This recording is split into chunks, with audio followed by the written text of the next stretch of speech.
Environment में रहते हुए आप सभी अनेक सूचनाओं को परसीव करते हैं और उनमें से कुछ सूचनाओं के प्रति आपकी सेंस ऑर्गन प्रोसेसिंग करना शुरू कर देती है। ये पूरा प्रोसेसिंग रिलेटेड है कॉग्निटिव लर्निंग से, जिसमें एनवायरनमेंट में रहते हुए कोई भी व्यक्ति अनेक सूचनाओं को ध्यान देता है, लेकिन उनमें से कुछ का सिलेक्शन कर मैनिपुलेशन करता है, उनके बीच आपस में एसोसिएशन बनाता है और उनका एनालिसिस करके उनको स्टोर करता है और फिर भविष्य में वो यूज़ की जब भी ज़रूरत हो उनको यूज़ करने की उनको रिट्राइव करता है, रिकॉल करता है। मेंडल ने कॉग्निटिव लर्निंग को समझाने के लिए एक बहुत ही अच्छा एक्सपेरिमेंट किया।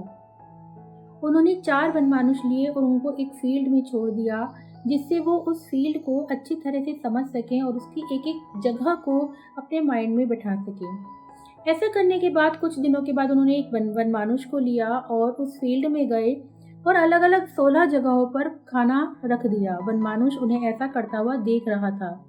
वो जब उस वनमानुष को लेकर वापस आए और उसको छोड़ दिया बाकी 3 वनमानुषों के साथ। कुछ समय बाद चारों वनमानुषों को एक साथ फील्ड में छोड़ा गया, तो रिजल्ट में पाया जिस वनमानुष ने खाना रखता हुआ देखा था अलग अलग जगहों पर, वो सीधा उन जगहों पर गया जहाँ खाना रखा था। इसके अलावा जिन वनमानुषों ने नहीं देखा था वो रैंडम एफर्ट कर रहे थे, मतलब वो कभी कहीं जा रहे थे और कभी कहीं जा रहे थे।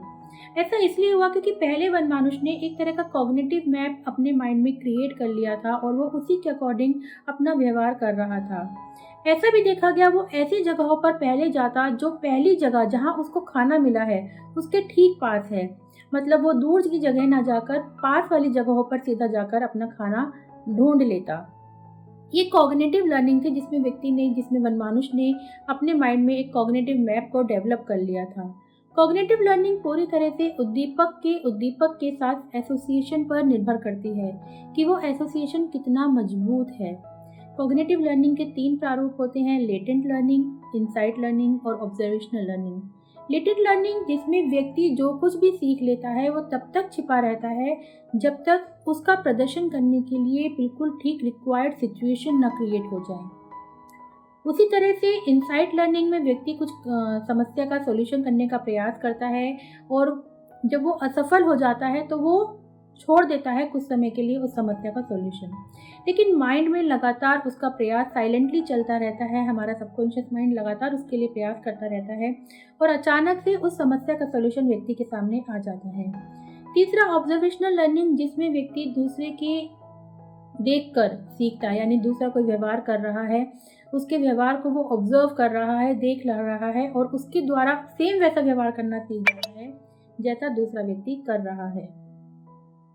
कॉग्निटिव लर्निंग डिफरेंट है क्लासिकल कंडीशनिंग से या इंस्ट्रूमेंटल कंडीशनिंग से, क्योंकि क्लासिकल कंडीशनिंग में किसी उद्दीपक के साथ जब कोई नया उद्दीपक जोड़ कर दिया जाता है तो व्यक्ति दूसरे उद्दीपक के साथ ठीक वैसा व्यवहार करना सीख जाता है जैसा वो पहले उद्दीपक के साथ कर रहा था, यानी किसी भी नई इन्फॉर्मेशन के प्रति ठीक वैसा ही रिस्पॉन्स करना जैसा वो किसी पुरानी इन्फॉर्मेशन के प्रति कर रहा था, क्योंकि वो नई इन्फॉर्मेशन साथ आने लगी उस पुरानी इन्फॉर्मेशन की।